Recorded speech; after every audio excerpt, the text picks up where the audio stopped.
Bonjour, nous sommes le 18 décembre 2024. Météo bon, qui semble très bonne pour un 18 décembre. Rien à signaler. Bon, voilà, le ciel est ouvert. Contrairement au jour précédent où on avait un ciel très fermé avec de la nébulosité, ça a duré quelques jours comme ça. Mais le froid n'y est pas court. Mais voilà, sachez qu'on rentre en plein hiver dans quelques jours. Le 21 décembre, nous sommes en hiver. Sachez que le 18 décembre, c'est un jour particulier parce voilà, c'est le premier jour où on commence à monter voilà, dans euh, voilà, le coucher du soleil. Voilà, le coucher du soleil, et on a gagné une minute. Ça y est, on a atteint le minimum et maintenant on remonte. Le 18 décembre, on remonte. On gagne une minute. Alors, ça va rester peut-être sur le 2-3 jours avec la, le même coucher, la même heure du coucher du soleil, mais euh, en tout cas, sur base de peut-être une semaine ou deux, on aura gagné de 5 à 10 minutes. De 5 à 10 minutes. Bon, voilà, c'est déjà ça de gagner. Mais maintenant, bien sûr, ce qui va arriver, c'est le froid. Le froid, bon, puis on arrive fin décembre, début janvier, ben, c'est le froid voilà, qui s'installe. Avec les températures qui vont chuter, ben, on va se retrouver peut-être avec de la neige, peut-être du verglas, peut-être on verra ce qu'on va voir en cours d'hiver. Bon. Alors, je vais voir ici un compte de charge. C'est un compte de charge, hein, je vous dis tout de suite. Donc c'est un compte de gestion. Les comptes chargés produits sont des comptes de gestion. Ah, ici c'est un compte de charge que je vais voir. Alors, il va s'agir. Donc il ne fait pas partie du bilan, je vous le dis tout de suite. Hein. Il ne fait pas partie du bilan. Je vous rappelle que le bilan, il est équilibré. Voilà, ce qui est à l'actif est égal à ce qui est au passif. La somme, la, la somme des montants de l'actif est égale à la somme des montants du passif. Ça, on a une balance vraiment parfaite, on a un équilibre parfait. Contrairement, je veux dire, c'est pas ce qu'on a avec les comptes de résultats charges et produits. Parfois, on peut avoir plus de charges que de produits. Parfois, on peut avoir plus de produits que de charges. En général, ça se passe comme ça. Non, on peut avoir les charges égales produits, mais c'est rare. C'est surtout qu'il y a une balance qui est défavorable d'un côté ou de l'autre. C'est-à-dire que on va enregistrer des différences qui sont soit des bénéfices, soit des pertes. Donc la balance de gestion permet de voir les bénéfices et les pertes. Contrairement voilà, au compte de bilan qui entrevoit les avoirs, qui sont les actions, et qui sont à l'actif et au passif, la source des moyens d'action, qui sont les dettes. Et donc, les avoirs sont toujours égaux aux dettes, au bilan. Le bilan. Pas confondre le bilan des comptes de gestion. Hein. Et c'est ça que je dis toujours. Donc, voilà, on a le bilan, voilà, et voilà, on a les comptes de gestion. Et bien sûr, là-bas, on fait les écritures de charges et produits, et puis on peut voir voilà, les bénéfices ou les pertes que l'on a. Bénéfices.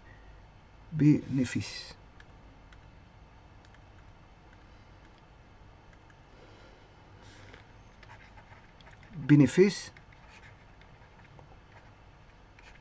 ou pertes. Dans divers segments, hein, que ce soit l'exploitation, voilà, le financier ou l'exceptionnel. Voilà.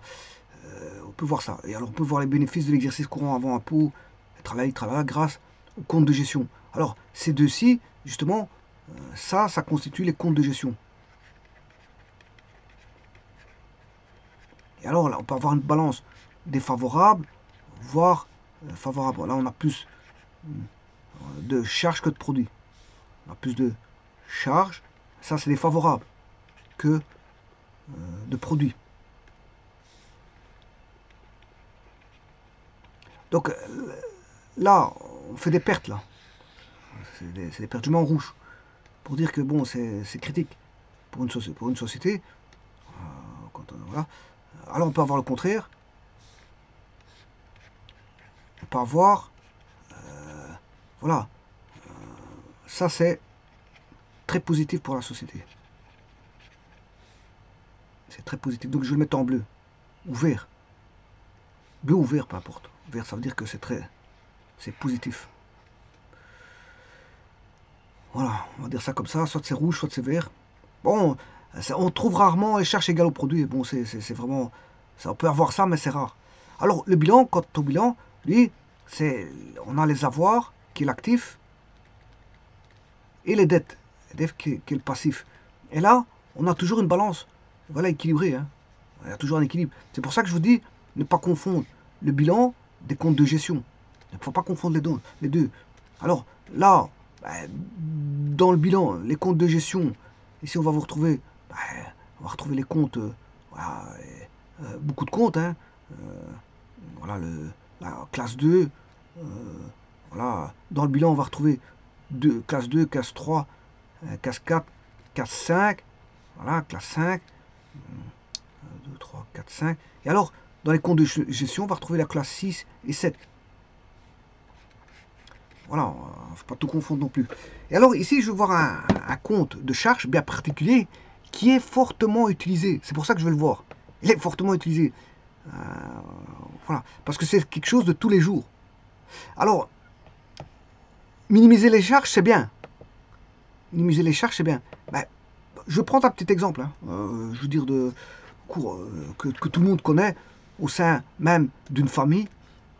Je vais voir dans un petit instant. Mais avant toute chose, je vais regarder, c'est le poste, le compte, on va dire, c'est le numéro de compte 61, qui est fort connu. Hein. C'est un fort connu. Bon, comme le 440 est fort connu, le 550 est fort connu, voilà, le 411 est fort connu. Comme, voilà, il y a des comptes comme ça qui reviennent assez souvent. Les 600, voilà. Enfin, je m'excuse, le 23, le 24, tout ça c'est fort connu. C'est des comptes qui sont fort utilisés. Voilà, je veux dire, dans les rubriques. C'est des rubriques qui sont fort utilisées dans les sociétés.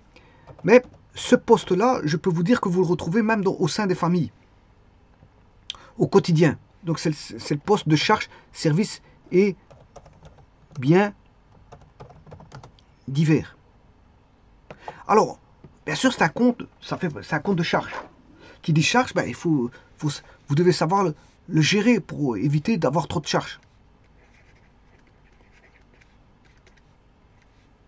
Voilà, c'est un compte de charge. Donc c'est un compte, ce que j'appelle non pas un compte de bilan, mais un compte de gestion. Compte de gestion, compte de charge. 61. Alors, celui-ci, il est très très fort utilisé. Alors pour ça, pour parler de ce compte-là, il faut que je segmente, il faut que je fasse une segmentation. Je vais faire une segmentation parce que, je veux dire, tout ne rentre pas là-dedans non plus. C'est vrai que c'est un compte fort utilisé, mais il faut, qu'il ne soit pas trop saturé, on va le segmenter pour que, voilà, on va mettre dans ce compte uniquement certaines choses, et pas tout, parce que sinon, si on mettait beaucoup de choses, il serait vite saturé.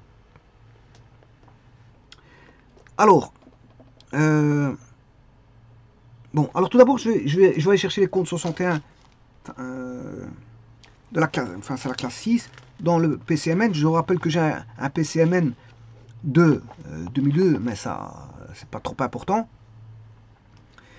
Et effectivement, écoutez bien ce que je vais vous dire, parce que le 61, il est énorme. Hein. Il est énorme. Bon, vous allez me dire, le 62, il fait... Mais, à mon avis, dans les charges, c'est le plus gros. C'est ce que je... Voilà. Voilà. Je le savais, hein. Je savais que c'était le plus gros. Pourquoi? Parce que là, on peut mettre beaucoup de choses. Et c'est des choses qui arrivent tous les jours.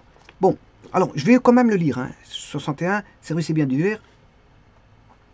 610, vous voyez, la première chose qui vient, c'est loyer et charges locatives. J'en parlerai, je vais en parler. Et je vais même donner un exemple au niveau de des familles, en général. Familles nombreuses ou peu nombreuses, ou peu importe, parce que, voilà, famille nombreuse, bon, ça va induire des charges supplémentaires, parce que, bon, quand il faut loger des personnes dans différentes pièces, ben, il faut chaque fois allumer les lumières dans chaque pièce. Chez chacun un ordinateur, chacun utilise l'ordinateur, ça fait de l'électricité, tralala, tralala. Et donc, vous allez voir que, bon, on essaie de minimiser les charges, mais si vous avez beaucoup d'individus dans une habitation, par exemple, ben, les charges d'une habitation, bon, je veux dire, elles sont ce qu'elles sont par rapport au nombre d'individus qu'il y a à l'intérieur. Hein. S'il faut nourrir 10 bouches, c'est pas nourrir une bouche. On va dire ça comme ça. Donc je disais 610 loyers et charges locatives, 6100 loyers divers, 6101 charges locatives, assurance, frais de confort, 611 entretien. Je dis il y a trop de postes là. Je vais vous dire la vérité, c'est le plus gros. Voilà, c'est le plus gros de tous les postes. Au niveau des charges, c'est le 61. 612 fournitures faites à l'entreprise. Alors 611 c'est entretien et réparation, fournitures et prestations. 612 fournitures faites à l'entreprise. 6120 eau, gaz, électricité, vapeur. 61 200 eau. 61 201 gaz. 61 202 électricité. 61 203 vapeur. 61 121 téléphone, télégramme, téléx, téléfax, frais postaux. 61 210 téléphones. 61 211 télégrammes. 61 212 téléx et téléfax. 61 213 frais postaux. 6122 livres bibliothèques. 6123 primés fournir de bureau, sinon comptabilisés au 601. Voilà. Donc tout ce qui n'est pas comptabilisé au 601, on peut le remettre en 6123. Imprimé et fourniture de bureau. Voilà. 613 rétribution du tiers. 630 redevances et royalties. 61 300 redevances pour brevets, licences, marques, accessoires. 61 301 autres redevances, procédés de fabrication.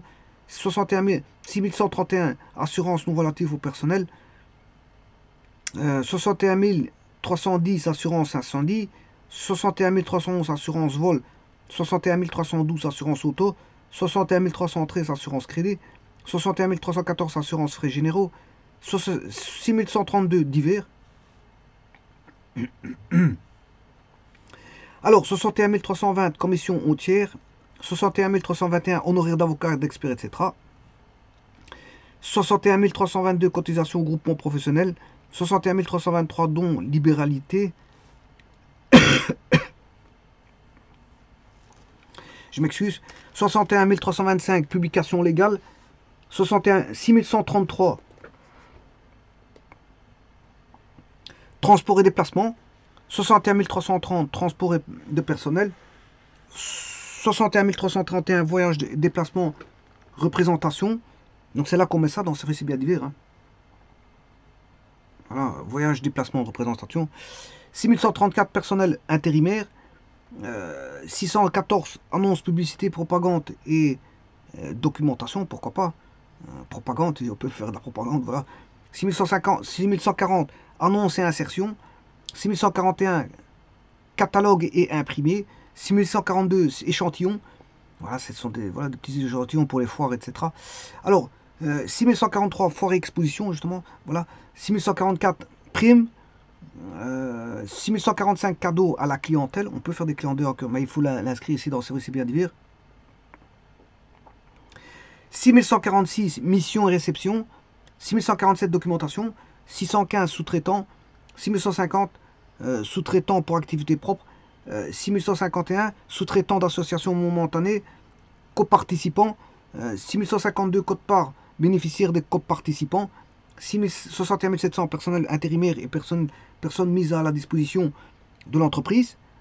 Et 61 800 rémunération prime pour assurance extra-légale, pension de retraite et de survie des administrateurs, gérants et associés actifs qui ne sont pas attribués en vertu d'un contrat de travail. Bon.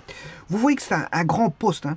Alors, il contient 1, 2, 3, 4, 5, 6, 7, 8, 9, 10, 11, 12, 13, 14, 15, 16, 17, 18, 9, 20, 21, 22, 23, 24, 25, 26, 27, 28, 29, 30, 31, 32, 33, 34, 35, 36, 37, 38, 39, 40, 41, 42, 43, 44, 45, 46, 47, 48, 49, 50, 51, 52, 53 et 54. Voilà, 54 sous-postes en 2002. Bon, parce que j'ai le PCMN de 2002. Il contient 54 sous-postes. 54 sous-postes. Bon, vous voyez. Bon, c'est le plus grand des postes de compte de charge. Bon, c'est le plus gros. Hein. Voilà, je vois pas ailleurs où il y aura 54 voilà, sous-postes. Voilà. Alors, je veux quand même vous dire que vous lire les comptes de la classe 6. Qui sont les charges, approvisionnement de marchandises, c'est 60. 61, c'est le plus grand c'est celui qui contient le plus de sous-rubriques. 61, services et biens divers. 62, rémunération, charges sociales et pensions. Voilà. 63, amortissement, réduction de valeur et provisions pour risques et charges. 64, autres charges d'exploitation. 65, charges financières. 66, charges exceptionnelles. Ouais, vous voyez que ça suit l'exploitation. On Autres charges d'exploitation, 64. Ensuite, on a les charges financières, 65. Charges exceptionnelles, 66. Voilà, on va dire ça comme ça. Et puis, on a 67, impôts sur le résultat. 68, transfert aux réserves immunisées. Et 69, affectation des résultats. Alors, ça, je peux vous dire que tous ces comptes-là intéressent, je veux dire, ça peut intéresser un inspecteur financier. Tout ce que je viens de vous citer dans les comptes de charge, ça peut, ouais, il y a tout qui peut, toute la comptabilité peut intéresser voilà, comment on appelle ça, un inspecteur financier. Mais là, au niveau des rémunérations, charges sociales et pensions, il peut déjà y regarder. Voilà, au niveau des amortissements, réduction de valeur et provisions pour risques et charges, il peut aussi regarder. Autres charges d'exploitation, il peut aussi regarder. Charges financières, il peut regarder. Voilà. Mais dans le service et biens divers, voilà, il peut aussi, voilà, gratter un petit peu les comptes et regarder ce qui s'y passe, parce que là, il peut se passer beaucoup de choses dans le compte de services et biens divers, dans des comptes où on est, voilà, on fait plus de dépenses que prévu, notamment dans comment est-ce qu'on appelle ça, qu'on ne devrait pas. Par exemple, il y a des gens qui se mettent à vérifier, contrôler, je vais dire gratter, aller voir ce qui s'y passe dans tous les comptes, les analyser, c'est le bon mot, les analyser, par des inspecteurs, je veux dire, qui sont des inspecteurs déjà publics, mais ça peut être aussi des inspecteurs fiscaux, des inspecteurs judiciaires, peu importe, qui peut, je veux dire, aller gratter tout ça et analyser, voir s'il n'y a pas des choses qui, voilà, qui sont voilà, hors la loi ou hors cadre de, voilà, on peut avoir des commissions, hein, des commissions qui vérifient les comptes. Là, par exemple, il y a la Cour des comptes, voilà, ils peuvent se poser des questions, je vais dire, qu'est-ce qui ne va pas, voilà, dans la gestion dans la gestion généralisée. Donc ils vont aller gratter les comptes particuliers pour voir qu'est-ce qui pose problème dans les différents comptes. Bon, et il peut y avoir beaucoup de choses, hein, parce qu'on peut avoir des abus dans beaucoup de choses. Il y en a qui vont exagérer dans, voilà, par exemple, si je pense à quelqu'un qui fait des, comment on appelle ça, comment est-ce qu'on appelle ça, des, voilà, il va aller dans des pays, faire des déplacements, voilà, il va faire des voyages et des déplacements, et aller faire des représentations. Maintenant, si dans ce compte-là, on met de trop, voilà, on gonfle, c'est toujours la même chose, hein. On peut tricher, soit en gonflant, on ne met pas la vraie valeur. Alors, on peut la gonfler ou on peut la minimiser, voilà, en mettant des fausses valeurs. Mais je vous rappelle que il y a la comptabilité est liée à la législation. Donc, la première des choses qu'on vous demande dans la comptabilité, c'est l'honnêteté, hein. Voilà, il y a un article qui vous dit que la première des choses voilà, quand vous faites de la comptabilité, c'est l'honnêteté et voilà, être de bonne foi. Donc, quand vous écrivez des chiffres, vous devez le faire, je veux dire, dans le sens où ça répond à une certaine confiance, hein, voilà, parce qu'il y en a qui vont tricher. Il y a des tricheurs, bon, je veux dire. Et ça, c'est pour ça que je vous dis qu'il y a des inspecteurs qui viennent gratter et analyser tous les comptes. Et bon, les inspecteurs sont de tous bords, hein. Inspecteurs judiciaires, voilà, inspecteurs fiscaux, inspecteurs de toutes sortes. On peut avoir même comment on appelle ça, d'autres personnes qui peuvent gratter les comptes pour, voilà, pour faire, je pense, un détective privé ou quelque chose comme ça. N'importe qui peut faire, je veux dire, voilà, gratter, analyser. Le bilan, il est ouvert à tout le monde, hein, je vous le dis tout de suite. Donc, tout le monde peut aller voir et peut se poser des questions.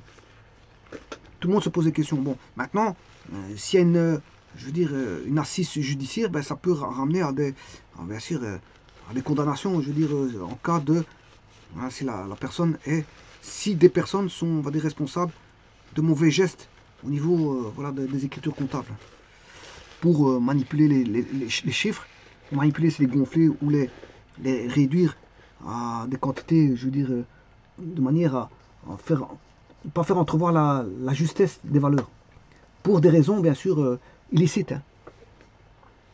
Illicites et illégales. Voilà. Alors on va dire ça comme ça. Alors maintenant je vais voir donc le compte. Alors ça va, je ne me rappelle plus, ça allait jusque combien. Donc ça va de 61, classe 6. Donc le 61, il va de 610 à 61 800. 61 800. À 61 800.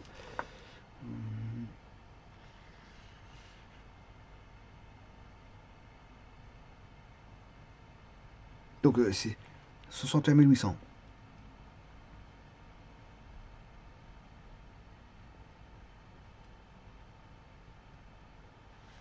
Donc il part de 610 et il va à 61 800. Et il y a 54 rubriques. Dans ceux qui a 6145, c'est cadeau à la clientèle aussi. On va faire attention à tous ces cadeaux, parce que bon, voilà, ça peut être répréhensible aussi par la loi. On peut pas faire n'importe quoi. Il faut regarder ce qui est possible et ce qu'on peut. Il y a toujours la loi autour. Hein. Il faut toujours voir si la loi tolère ou pas certaines choses. Voilà. Et donc, ici, on a bien sûr des services. Ces services et biens divers. On a des services et des achats et des livraisons de services. On va dire ça comme ça. Et des biens divers. Donc il enregistre les travaux, en gros, les travaux et fournitures livrées ou prestées par des tiers et qui constituent des charges d'exploitation pour l'entreprise. Ça constitue des charges d'exploitation pour l'entreprise. Alors, je disais que je vais scinder en 3 segments parce qu'on va pas tout mettre dedans. Déjà, il contient déjà suffisamment de rubriques pour ne pas mettre d'autres, hein, parce que sinon, on va se retrouver avec 1000 rubriques en 2050. Voilà. Bon, le but, c'est pas aussi de mettre... voilà. On pourrait étaler, je veux dire, tant qu'on veut, mais après, les gens s'y perdent aussi. Hein. Il faut bien savoir que les gens... c'est bien de gérer certaines choses, mais... je veux dire, puis on met de rubriques, et puis après, il faut chercher dans quelle rubrique il faut la mettre. Et bon, s'il faut chercher parmi 1000 rubriques, c'est embêtant. Ici, rechercher parmi 54, c'est... Bon, on sait le faire. Hein. Si vous avez quelque chose d'exceptionnel, ouais, voilà, que vous ne connaissez pas dans les services et biens divers, que vous n'avez jamais utilisé, ben, vous lisez tous les services et biens divers. Si vous le retrouvez dedans, vous pouvez, je veux dire, le mettre dans la rubrique qui va avec.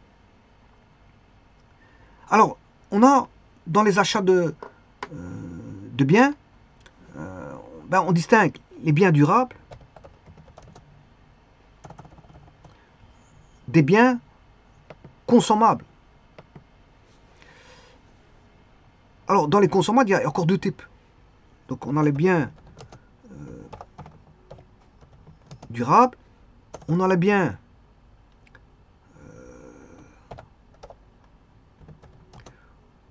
consommables.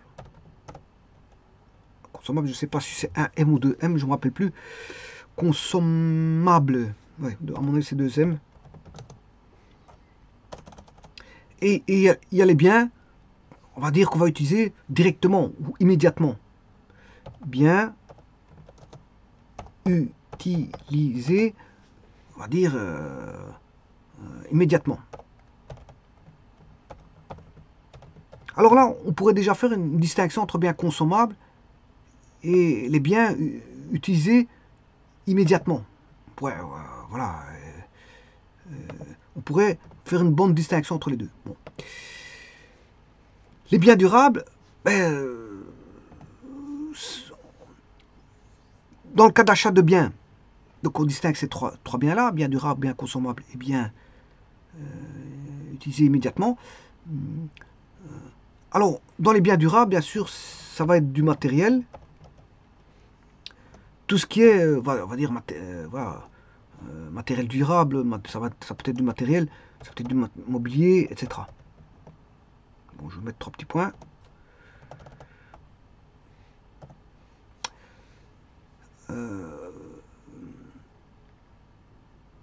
Alors, tout ce qui est bien matériel, mobilier, etc., est-ce qu'on va le mettre dans services et biens divers?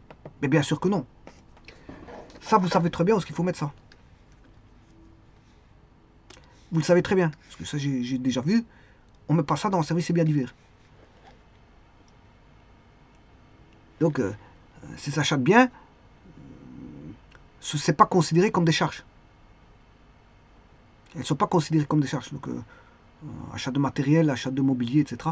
C'est des achats et on ne met pas ça dans le service et biens divers. Parce que, de 1, ça viendrait, on va dire, gonfler encore un peu plus le compte 61. Bah, je veux dire, il est assez fourni. Je veux dire, ici, j'ai trouvé 54 éléments. Si on vient mettre encore tout ça, je veux dire, ça ferait beaucoup. Hein. Alors, ben, on en fait un sous-compartiment pour les biens durables, matériel mobilier. Voilà, et ça, on va l'imputer à des comptes de bilan. Donc, ces comptes de bilan, là, on va. Je vous rappelle qu'ici, ça, c'est un compte de charge. Hein. Attention à ça. Celui-ci, je vous rappelle, c'est la classe 6. Hein. Classe 6, c'est compte de charge. Hein. Classe 6, c'est un compte de charge. Je l'ai expliqué avant d'expliquer ceci. Voilà. Et donc, celui-là, bah, on ne va pas l'imputer dans un compte de charge, mais un compte de bilan. On va l'imputer à un compte de bilan. Voilà. Et alors, vous savez très bien c'est lequel, parce que c'est achat de fournir. Alors, je pourrais vous lire, c'est lesquels. Hein, bon, ce sont les comptes d'immobilisés. Voilà, les comptes d'immobilisés. Bon. Pour ça, il faut chercher, je vais chercher le restant de. Donc, c'est sûrement pas la classe 6. Donc, je dois redescendre. Alors, les comptes immobilisés, je vous rappelle que j'avais vu là, comment on appelle ça, le bilan, je vous le rappelle, hein. Voilà. Actif, passif, vous avez les valeurs immobilisées, les VI, ou actifs, si vous voulez, ou actifs immobilisés. Actifs immobilisés, les AI, puis VI. Vous avez les actifs circulants, ici vous avez les capitaux propres, et puis vous avez les dettes. Voilà, les dettes à court terme et dettes à long terme ici. Donc vous avez les dettes.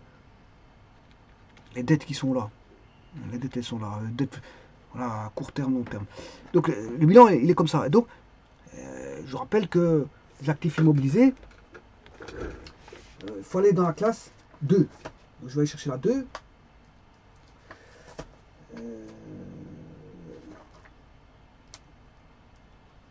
Voilà. Donc frais d'établissement, immobilisation incorporelle 21. Le 20, c'est frais d'établissement. 21, immobilisation incorporelle. Voilà. Terrain et construction 22. 23, installation machine outillage. 24, mobilier. 25, immobilisation détenue en location, financement, droits similaires. 26, autre immobilisation corporelle. 27, immobilisation corporelle en cours et à compte versé. 28, immobilisation financière. Voilà. Puis on retombe, bien sûr, on tombe sur des actifs immobilisés, bien sûr. Bien sûr, il y a un stock et commande en cours d'exécution qui est un compte, voilà, de la classe 3. Classe 3 que je n'ai pas mis là. Voilà. Et donc,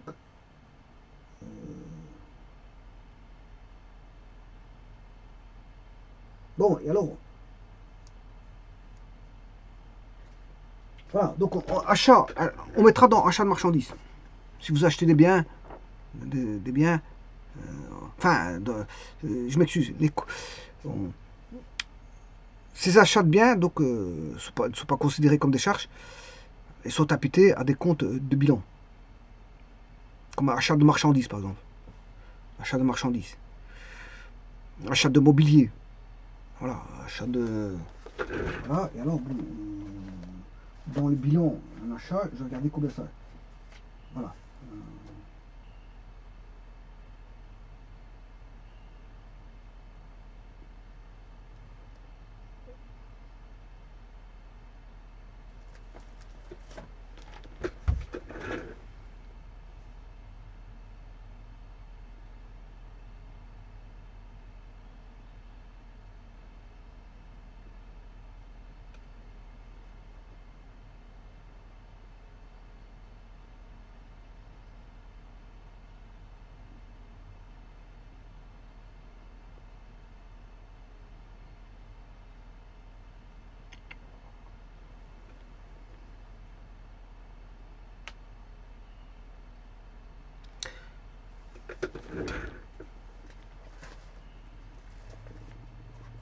Oui, attention qu'achat de marchandises, c'est un compte de charge. Hein.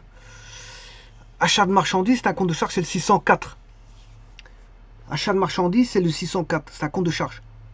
Ben, ici, moi, je suis en train de parler voilà, des biens durables tels que mobilier, matériel, voilà, qui ne sont pas considérés comme des charges. Et ceux qui ne sont pas considérés comme des charges sont imputés, si vous voulez, à des comptes de bilan qui sont des comptes d'immobilisés. Des comptes d'immobilisés, donc d'actifs immobilisés, de comptes de valeurs immobilisées. Donc, c'est vrai qu'ici, je faisais un amalgame. Heureusement que je rectifie parce que achat de marchandises, c'est le compte 601. Ça, c'est un compte de charge. Je viens de le voir dans le compte de. Enfin, dans le PCMN. Voilà, dans la classe 6, je retrouve le 604 achat de marchandises. Voilà. Ici, je peux même le citer. Compte de charge 6. Bon, 60 approvisionnement de marchandises. 600 achat de matières premières. 601 achat de fournitures. 602 achat de services, travaux et études. 603 sous-traitant en général. 604 achat de marchandises. Voilà, achat de marchandises, il est là. C'est 604. 605 achat d'immeubles destinés à la revente. 608 remise ristourne et rabais obtenus sur achat. 609 variation des stocks. 6090 de matières premières, variation de stock de matières premières. 6091 variation de stock de fournitures. 6094 variation de stock de marchandises. Et 6095 variation de stock d'immeubles destinés à la vente. Oui, et juste après ça, ben, ça c'est les 60. Parce que 604, ça fait partie de 60. Et après, on trouve le 61. C'est vrai, c'est bien divers. Donc, c'est le compte que je suis en train d'expliciter. Et donc, ici, c'est bien ce que je vous disais. Mobilier et matériel sont dans les actifs immobilisés. Donc, c'est un compte de bilan. Voilà. Pas confondre avec achat de marchandises, qui lui est un compte de charge. Alors, on va dire ça comme ça. Bon, j'ai rectifié la bêtise que j'allais dire. Mais il me semble bien qu'il y avait quelque chose qui ne tournait pas rond, donc j'ai été vérifié dans le PCMN pour bien me rendre compte que l'achat de marchandises, c'est bien un compte de charge. Voilà, c'est un compte de la classe 6. Classe 6. Et je dirais même le 60. Et après, juste le 60, vient le 61, service et biens divers. Bon. Alors, donc, ceux-là, ils ne sont pas imputés, je veux dire, au compte de gestion, au compte de charge. Hein. Les biens durables, je vous rappelle que, voilà, les biens durables, à côté des biens durables, on a des biens consommables. Alors, quelle est la différence entre les biens utilisés immédiatement et les biens consommables? On va dire que les biens consommables, contrairement aux biens utilisés immédiatement, ben, les biens consommables ne sont pas immédiatement consommés.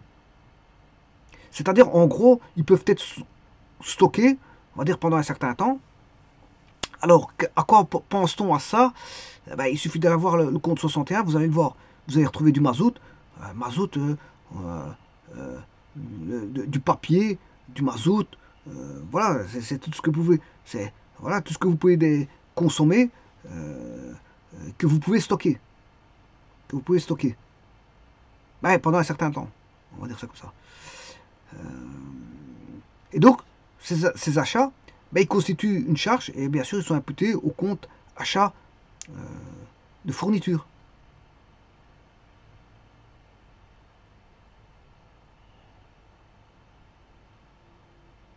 Voilà, donc là, les biens consommables, c'est aussi des achats de fourniture. Et donc, là, les biens consommables, encore une fois, c'est achat de fourniture, je viens de vous le dire, c'est le compte 60, hein, classe 6. Je répète, hein, pour le 60, approvisionnement et marchandises, 600 achats de matières premières, achat de fourniture 601. Voilà, achat de fourniture 601. Donc c'est la classe 60. Classe, oui, 60. Donc c'est juste avant service et biens divers. Donc celui-ci, de nouveau, ce qui est, on va dire, stockable, qu'on ne va pas consommer immédiatement, qu'on va stocker, je veux dire, pendant un certain temps. Voilà. Alors ici, je vais reprendre ceci. Eh bien, celui-ci ne fait pas partie du bilan du compte service et biens divers. Voilà. Donc, celui-ci n'en fait pas partie. Donc, qu'est-ce que je vais faire? Ben, je vais les barrer. Je vais les barrer. Hop.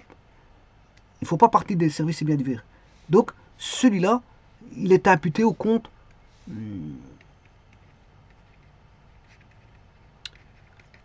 c'est comme achat de marchandises, hein. Achat de consommables, c'est achat de fourniture, c'est la même chose, c'est le compte 60. Achat de marchandises, c'est 601, 604 je crois, c'était 604, je vais revoir. Achat de marchandises, je crois que c'était 604. 604 achats de marchandises, oui. Et achat de fourniture, 601. Voilà, donc vous voyez que, bon, ça c'est la classe 6, c'est pas du 61, c'est pas du 61. Voilà, alors maintenant, je vais m'intéresser au 61. Et bien justement, vous aurez compris que c'est celui qui reste. Alors, c'est quoi un bien qui est utilisé immédiatement? Ben, c'est celui où il n'y aura pas de stockage. Et c'est cela justement qu'on va... voilà. Par exemple, c'est de l'essence pour une voiture. C'est du gaz que vous allez utiliser directement. De l'électricité, c'est tout ce qui est, on va dire, énergie déjà. Parce que l'énergie, on ne la stocke pas. Une fois qu'on on la prend pour l'utiliser directement. Voilà. Donc on va l'utiliser directement ou immédiatement, voilà, sans stocker. Mais vous allez me dire, ouais, mais l'essence, elle est dans un réservoir de stockage dans la voiture. Ce qu'on appelle, voilà, un réservoir dans la voiture. Oui, ben ça on est d'accord. Mais, voilà, la voiture, vous allez la prendre, vous allez rouler directement, vous allez consommer directement l'essence. Voilà, bien qu'il y ait une partie stockée dans le réservoir, ça ne veut rien dire. Alors, et là, ces comptes-là, ben, ils sont bien imputés au compte services et biens divers. Voilà. Donc, les biens utilisés immédiatement, c'est ceux qui vont être dans le compte services et biens divers. Voilà. Et celui-là, c'est bien le compte 61. Donc, celui-ci, il est imputé donc au compte de bilan. Les biens consommables imputés à la classe 60. Voilà, compte de charge, compte de gestion. Ça, c'est un compte de gestion, hein, compte 60. Voilà. Alors, et celui-là, mais il est imputé à la classe 6, mais à la sous-rubrique 61. Et là, c'est bien service et biens divers. Et c'est de ça dont je vais parler. Je vais parler du service et biens divers. C'est ce poste-là. Ce sont des biens qui sont, je veux dire,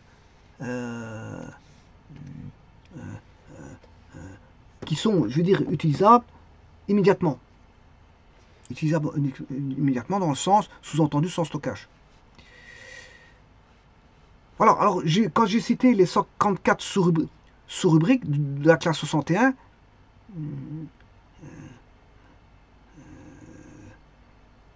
bon, alors l'architecture, vous la connaissez, bon, vous avez compris plus ou moins l'architecture, comment elle va.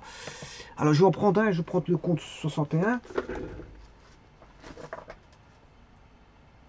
Bon, je vais rechercher la classe 6. Alors, la classe 61, ben, ça provient de la classe 6, ce sont des charges. Donc, je vais noter 6.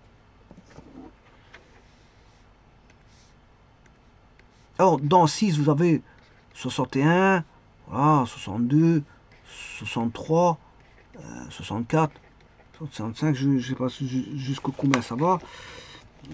62, c'est rémunération et charges sociales et pensions. 63, amortissement, voilà, réduction de valeur et provision pour risques et charges, voilà, 63. 64, autres charges d'exploitation, 65, charges financières. 66, charges exceptionnelles. 67, impôts sur le résultat. 68, transfert aux réserves immunisées. 69, affectation des résultats. Donc, ça va jusqu'à 69. Donc, ici, vous pouvez mettre, ouais, 61, services et biens divers, il est là. 62, 63, 64, 65, 66, 67, 68, et voilà, il y a le 69. Voilà, alors je m'intéressais au 61. 61, on peut trouver par exemple, voilà, on a 610, 611, on peut avoir, voilà, et par exemple, on a 612. Alors, par exemple, dans le 612, ici, il y a une sous-rubrique qui est 6120. Voilà. Donc, 612, fourniture faite à l'entreprise. 6120, eau, gaz, électricité et vapeur. Voilà, au gaz, électricité, vapeur. Voilà. Alors, il y a encore aussi 61 200, 61 201, pour toujours celui-ci, 61 201, 61 202, et ainsi de suite. Bon, et alors là, vous retrouvez bien sûr 61 200, 6120, alors 61 120, j'ai pris le 120, hein. 61 200, j'ai pas 1200, mais voilà, c'est l'eau. 61 201, c'est le gaz. 61 202, électricité. 61 203, vapeur. Voilà, il y a une architecture comme ça qui descend, on va dire ça comme ça. Voilà, on a une architecture de la sorte. C'est comme ça qu'elle a créé l'architecture, je veux dire, des rubriques et des sous-rubriques. C'est pour ça qu'on a une rubrique. Voilà, on sait bien que si on a dans la classe 6, ce sont les charges, services et biens divers. Et puis après, par exemple, si je reprends la 612 c'est cours décomposables en 6120.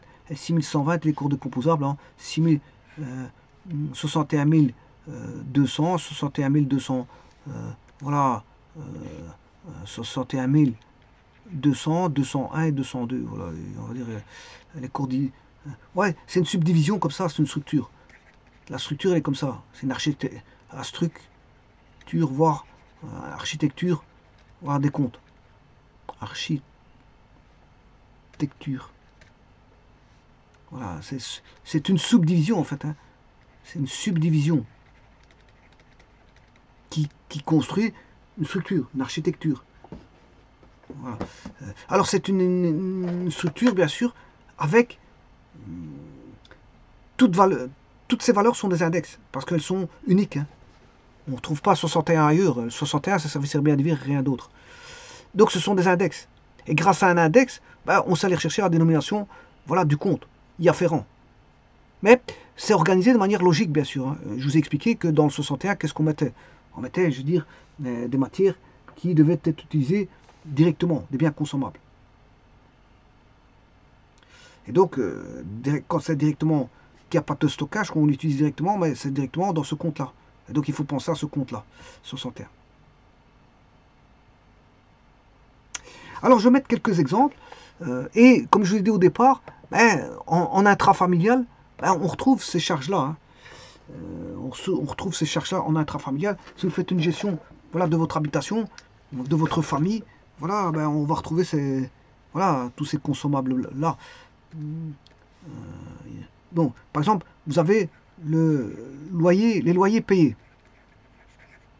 On va dire les loyers qui sont pas perçus. Hein. C'est pas des loyers perçus, c'est des loyers payés, pas confondre parce que le loyer perçu, ça n'a plus rien à voir. C'est pas ici que ça se place. C'est pas une charge. Ouais. Donc, on a les loyers payés comment on appelle ça, des propriétaires. Si vous êtes locataire, vous payez un propriétaire, voilà, vous payez un loyer payé. Alors, on peut payer un loyer pourquoi?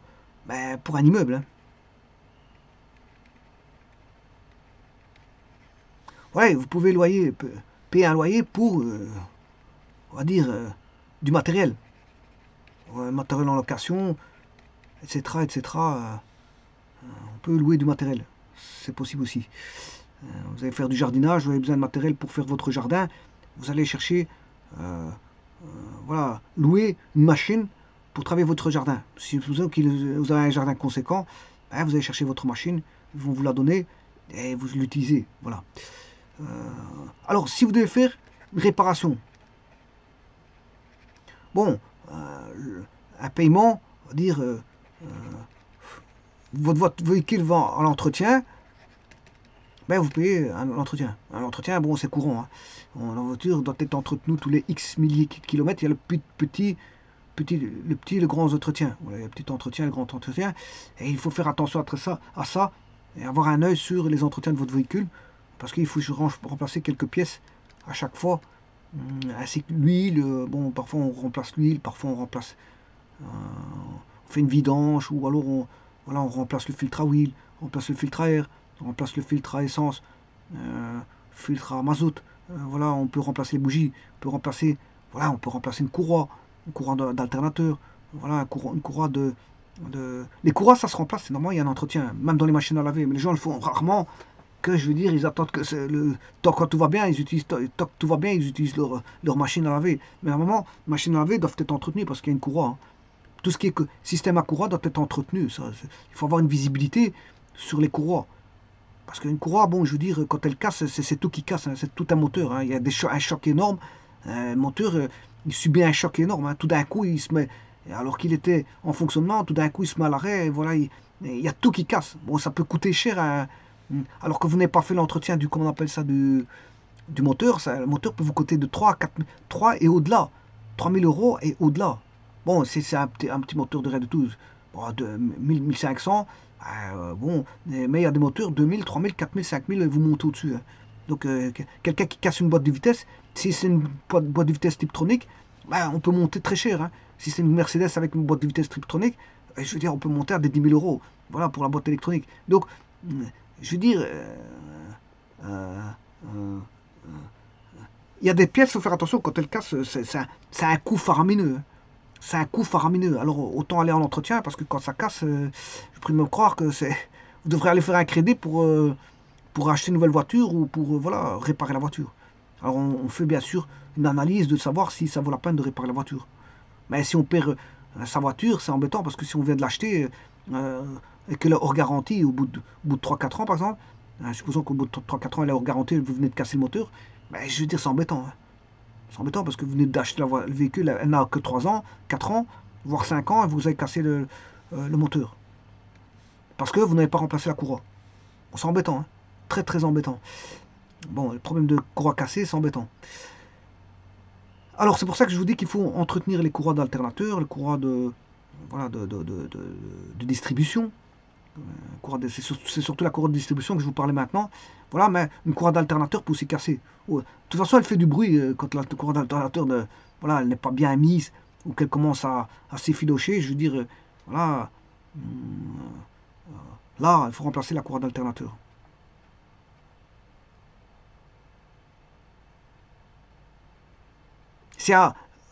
Voilà, si elle glisse, il y a un glissement parce qu'elle est usée ou qui est, voilà, là, qu'est-ce qui peut se passer au niveau de l'alternateur? Ben, je veux dire, il n'y aura pas une bonne prise de la courroie sur les poulies. Donc, qu'est-ce qui va se passer? Il peut y avoir des glissements. Et qu'est-ce qui se fait? Ben, je veux dire, l'alternateur ne va pas tourner, je veux dire, comme il faudrait, normalement. Parce qu'il y a un glissement. Donc, la production d'électricité par rapport à l'alternateur va se faire ressentir.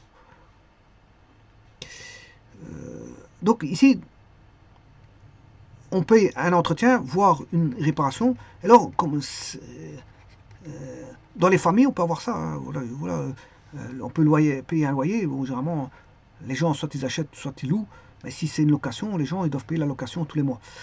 Et de toute façon, acheter une maison, c'est une espèce de location aussi. Parce que tant que le prix de la maison, tant que la maison n'a pas été payée complètement, mais je veux dire, elle n'est pas à vous. Vous la louez à la banque. Parce que c'est la banque qui vous la paye. On va dire comme ça. C'est la banque qui paye, et puis après vous louez à la banque, et puis quand vous avez terminé votre location à la banque, on va dire que c'est une location avec une échéance. Une échéance, on va dire ça comme ça. Le crédit, c'est ça. C'est une location avec une échéance. Voilà. Et tant que vous n'avez pas payé le moindre cent manquant, ben, je vous dirai pas à vous la maison, hein, je vous rappelle. Bon, ici, donc un paiement d'un entretien, d'une réparation, ben, vous pouvez avoir ça dans une famille aussi, si vous avez un véhicule. Ouais. Ici, il parle de paiement d'un entretien, de réparation de tout ce qu'on veut, hein. Machine, c'est pas forcément une voiture, un camion, une camionnette ou peu importe. Ça peut être tout. Voilà. Paiement d'un entretien, d'une réparation. Ça peut être une machine, entretenir une machine dans l'entreprise, hein. Voilà. Une réparation d'une machine dans l'entreprise. Voilà. Alors, bien sûr, tout ce qui est fourniture, les premières fournitures, c'est les fournitures qui sont vitales, fournitures d'eau, fournitures, on va dire, d'énergie, de gaz, d'électricité. Certaines sociétés font tourner certaines choses avec des vapeurs. Voilà, c'est vapeur, etc. Fourniture d'eau, de gaz, d'électricité, de vapeur, etc. Alors, si vous devez payer un tiers, je pense, vous devez payer, en fait c'est ce qu'on appelle une rétribution d'un tiers, rétribution d'un tiers, par exemple vous devez payer, par exemple, un avocat, vous payez un expert comptable, vous payez. Alors, ceux qui ont des documents fiscaux qui sont compliqués, ben, ils font appel à voilà, un expert comptable, c'est lui qui va tout remplir. Hein. Il va vous faire, en moyennant, je veux dire, une rétribution de l'avocat, enfin, je m'excuse, de l'expert comptable, ben, il va vous faire tous les documents concernant, je veux dire, voilà, documents, voilà, de remplissage des documents d'impôt. Et c'est lui qui va tout faire. Bon, il sait bien ce qui se passe, il sait bien ce qu'il doit faire. Donc voilà, peut-être qu'il va peut-être vous demander des pièces justificatives ou vous posez quelques petites questions sur certaines choses, ben sinon, il va le faire tout seul. Hein. Bon, il est habilité à le faire parce que c'est son métier aussi. Hein. C'est son métier. Voilà. Alors, maintenant, on peut avoir des rémunérations de toutes sortes.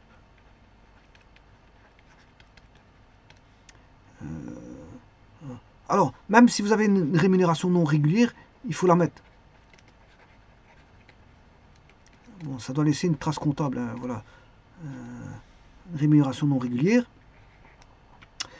Alors, tout ce qui est prime d'assurance, hein, je vous l'ai dit tout à l'heure, prime d'assurance. Alors, les assurances, on peut avoir toute une multitude d'assurances. Bon, on pense à la première assurance, c'est l'assurance incendie, l'assurance bâtiment ou l'assurance du bâtiment, dégâts contre les eaux, voilà, toutes sortes. Voilà, les assurances vol, parce que les entreprises subissent beaucoup de vols. Hein. Il y a des gens, bon, ils font pas d'assurance, le jour où ils volent tout l'intérieur de leur camionnette avec des outils qui coûtent, je veux dire, des milliers d'euros. Parce que ici, il y a des gens, ils vont travailler, ils sont indépendants, ils ont des milliers d'euros dans leur camionnette. Donc, il y en a qui volent. Ça, c'était déjà arrivé beaucoup de fois. Bon, si on vous vole pour 1000 euros, vous êtes, ça va corps. Mais si on vous vole pour 3000 euros, vous ressentez, ça vous énerve. Si vous avez une assurance, ça va. Si vous n'avez pas d'assurance, vous avez tout perdu. Et voilà. Et il y a des gens, ils ont de 25 000 euros, 30 000 euros dans leur camionnette en comment on appelle ça, en outillage. En machine et en outillage, ils ont des petites machines, etc. pour couper les câbles, des trucs comme ça. Il y en a qui ont des machines, comment on appelle ça dans leur camionnette, des machines pour tirer les câbles. Et donc pour tirer les câbles, il faut une grosse force. Donc ça va dire c'est pneumatique. Je m'excuse, c'est hydraulique, à l'huile, ça marche à l'huile. Ça marche à l'huile. Donc ça coûte cher, hein, une petite machine comme ça, on met dans la voiture, si on vous vole ça, vous avez déjà parté une quantité d'argent. Hein. Voilà, on va dire ça comme ça. Et donc, si on n'a pas d'assurance vol, je veux dire, il y a des gens, on leur a pris pour des 20-25 000 euros dans leur camionnette. Hein, je veux dire, ça arrive souvent, et même parfois au sein de l'entreprise. Hein. Même, il n'y a pas besoin de voler dans la camionnette, il y en a qui vont voler dans les entreprises. Et voilà, s'ils n'ont pas d'assurance, je veux dire, c'est un grand problème. Alors, bien sûr, vous pouvez aussi mettre tout ce qui est des frais de transport, train, tram, bus, etc. Même l'avion, hein, frais de transport. Alors, vient là-dedans, on peut mettre tout ce qui est frais postaux. Des frais postaux, timbres fiscaux, travail, tralala. Et bien sûr, tous des frais, je mettrai ici, des frais de publicité.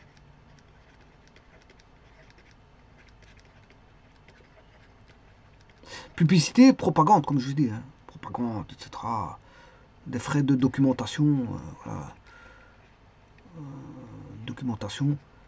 Ouais, vous allez faire imprimer des documents à l'imprimerie. C'est des frais de documentation, vous pouvez prendre dans le service bien divers. Bon, alors, si je revois un petit peu le compte 61, bon, je vais regarder ce que j'ai oublié par rapport à ça. Bon, je vais reciter les taux pour terminer la vidéo. Bon, donc le 61. Bon, voilà. Alors, je reprends mon PCMN, bien sûr, de 2002, je vous rappelle, parce que bon, peut-être qu'il y a plus de... Ici, j'ai 54 rubriques en 61. Bon, il y en a peut-être plus, hein, je veux dire, dans le... J'ai pas regardé le nouveau, je ne l'ai pas, bon... j'ai pas le nouveau, voilà, donc on va dire ça comme ça, il faudrait que je l'achète, mais je me contente de celui de 2002, on va dire ça comme ça.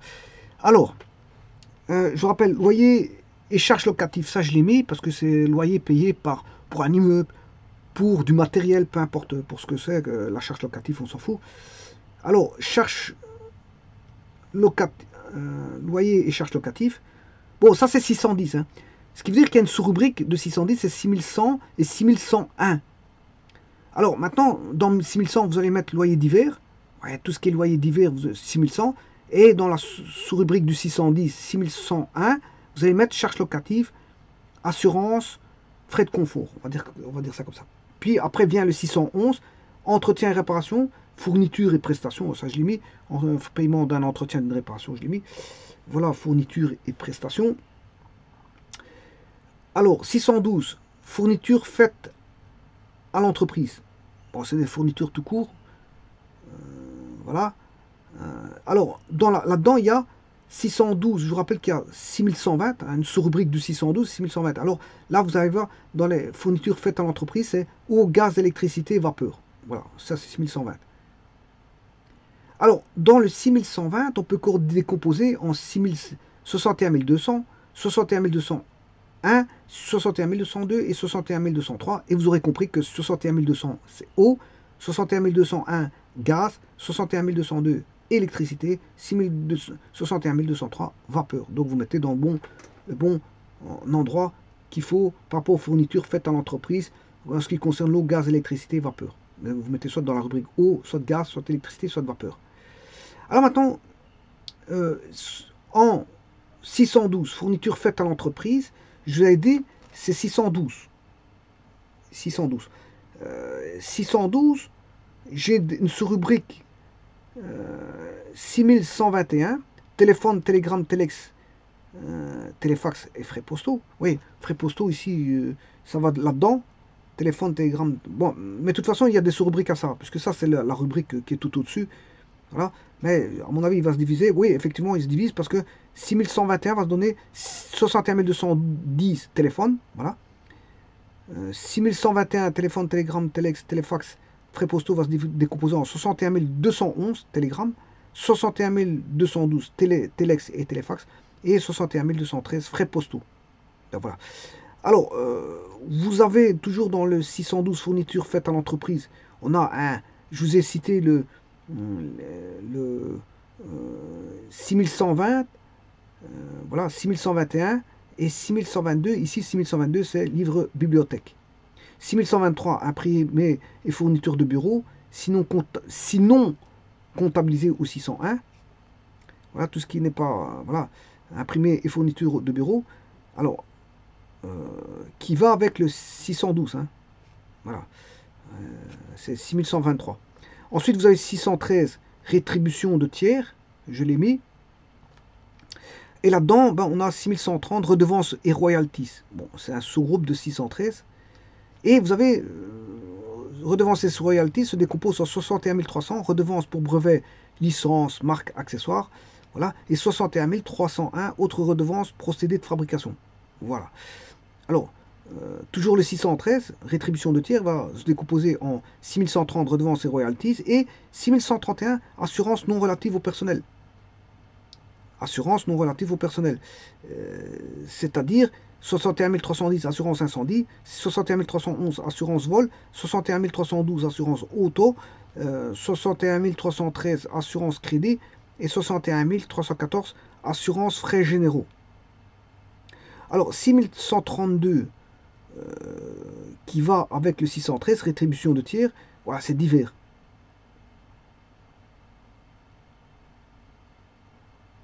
Je dirais même avec 6130 qui est redevance et royalties, ça donne 6132 divers.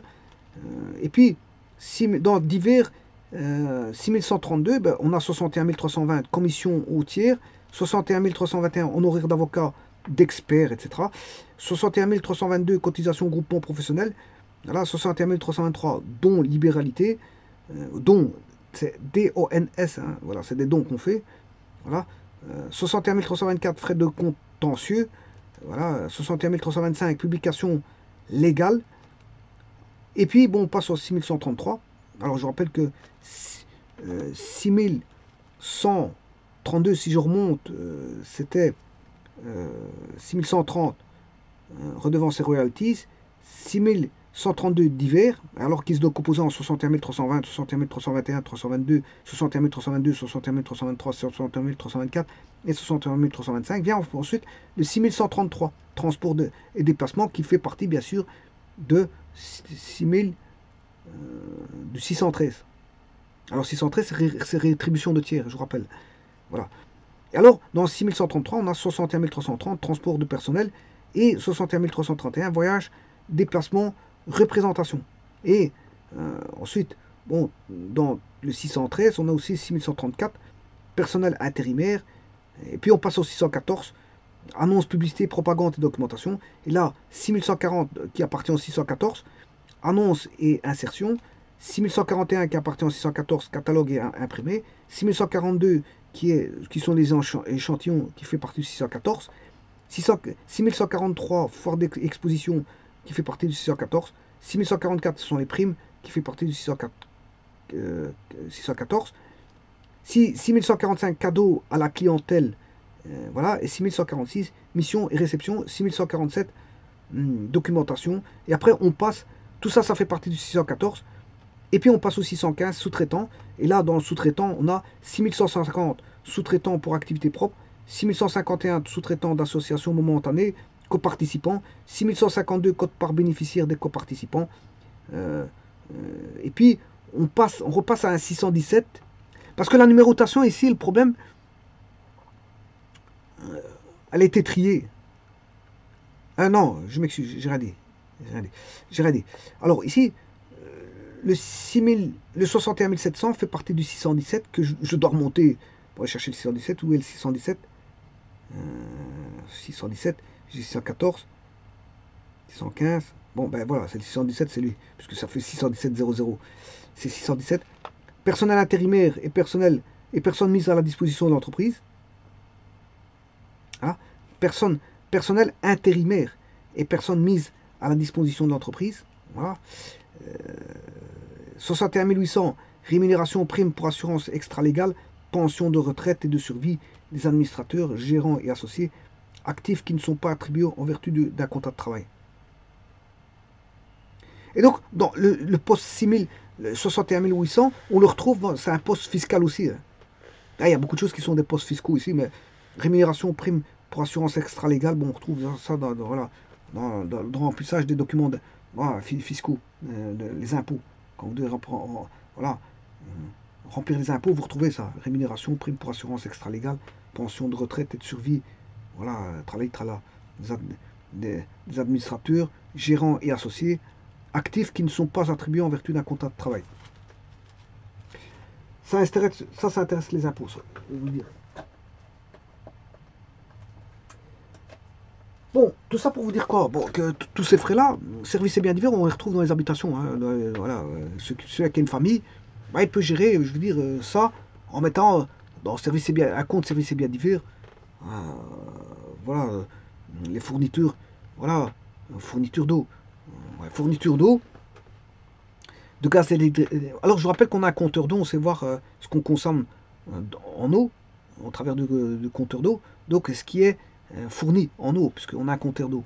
Idem pour le compteur de gaz, la société de gaz qui nous livre le gaz, ben, je veux dire, on a un compteur de gaz. Donc ça permet de voir ce qu'elle a fourni, ce qu'il faut payer. Par rapport à la tarification, je veux dire, la tarification qui est mise en... qui est actualisée. Voilà, tarification au prix, le prix au mètre cube de gaz. Alors, l'électricité, c'est le prix au kilowatt. Voilà, on sait voir à partir de votre, comment on appelle ça. Et la vapeur, c'est la même chose. On sait tout voir.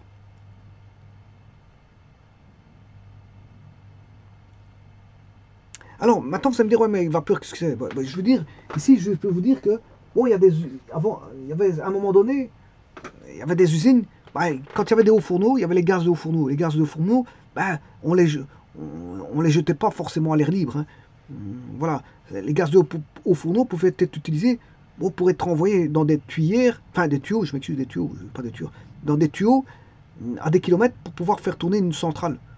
Rien qu'avec les vapeurs de hauts fourneaux. Donc, la vapeur de hauts fourneaux, bon, elle sortait ses vapeurs, elle vendait ses vapeurs. Ouais, elle vendait ses vapeurs. À la place de les jeter, bon, c'était. On récupérait ces gaz de vapeur pour faire tourner des centrales électriques, hein. Donc, c'est pour ça qu'il est marqué vapeur. Vapeur, avec la vapeur récupérée, bah, une usine qui sort des vapeurs, si elle sort d'énormes quantités, bon, si elle sort des petites quantités, bon, c'est pas avec ça qu'on va faire tourner des turbines, mais généralement, les centrales, enfin, les usines métallurgiques et sidérurgiques qui travaillent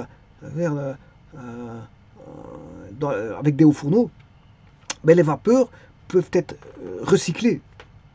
On peut les reprendre et faire tourner comment on appelle ça, des centrales électriques. Et c'est pour ça qu'il est marqué vapeur. Mine de rien, mais les vapeurs, bon, c'est quelque chose qui peut être réutilisé, hein. Les vapeurs chaudes, généralement, je peux vous dire quelque chose. euh, voilà, la plupart du temps, les gens, qu'est-ce qu'ils font? Quand par exemple, ils vont mettre un poêle, avec, peu importe le charbon, si c'est du gaz, du charbon, peu importe, du mazout ou du pellet ou du bois, peu importe, voilà, ce qui va faire, voilà, le combustible ou autre, qui va permettre, je veux dire, de créer de la chaleur par combustion. Voilà. Bon, vous allez me dire, c'est tout du carbone, hein. On sait bien, hein. On sait bien que c'est une pollution au carbone, que ce soit le bois, le gaz, le charbon ou peu importe ce que vous avez chauffé, mais ce sera toujours voilà, ce sera toujours voilà, une pollution au carbone. Alors maintenant, en ce qui concerne les fumées, quand je parle de vapeur ou de fumée, bon, euh, ici je peux plus parler de fumée. Voilà, quand on fait par exemple un poêle au bois, vous avez un poêle au bois ou charbon ou gaz ou peu importe, les fumées partent. Alors les gens, qu'est-ce qu'ils sont amenés à quoi? Les gens sont amenés à ramener les fumées le plus tôt possible vers l'extérieur. C'est-à-dire ils vont mettre une cheminée verticale, hop, et ils font fuir directement cette chaleur, parce que les fumées contiennent, je veux dire, une chaleur. Bon, c'est vrai que c'est polluant, mais maintenant, dès le moment que c'est renfermé, cette chaleur, c'est l'air enfermé, il n'y a pas de problème, ça ne pollue pas, puisque je veux dire, c'est un système fermé.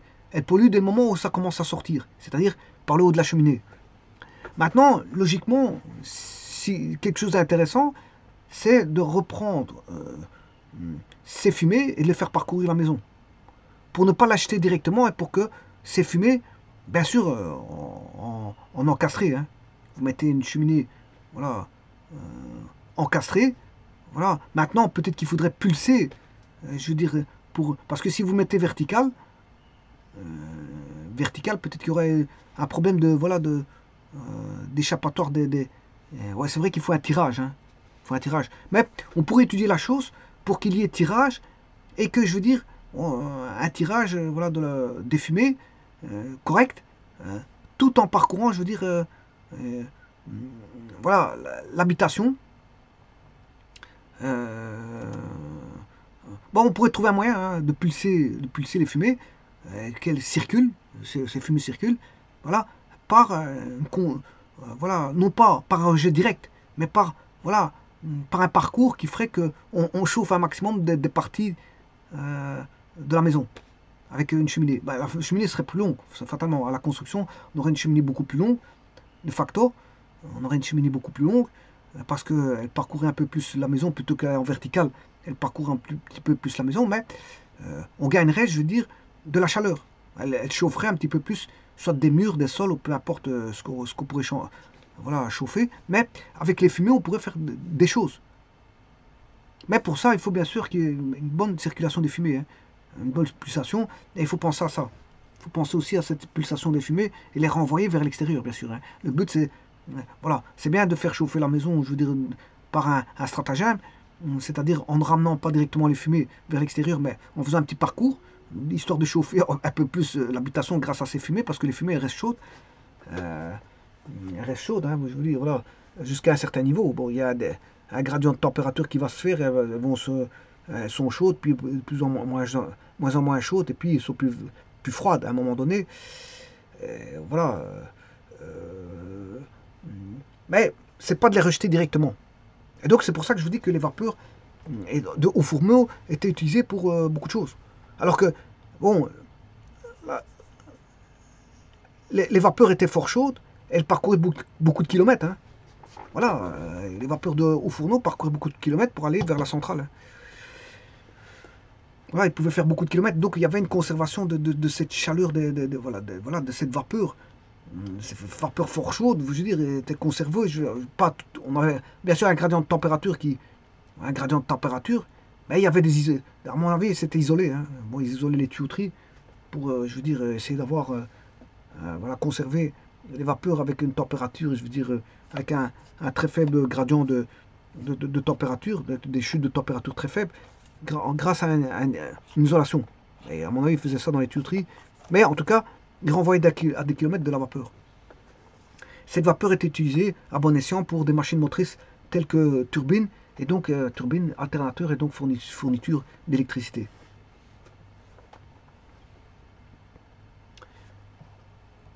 Je vous remercie.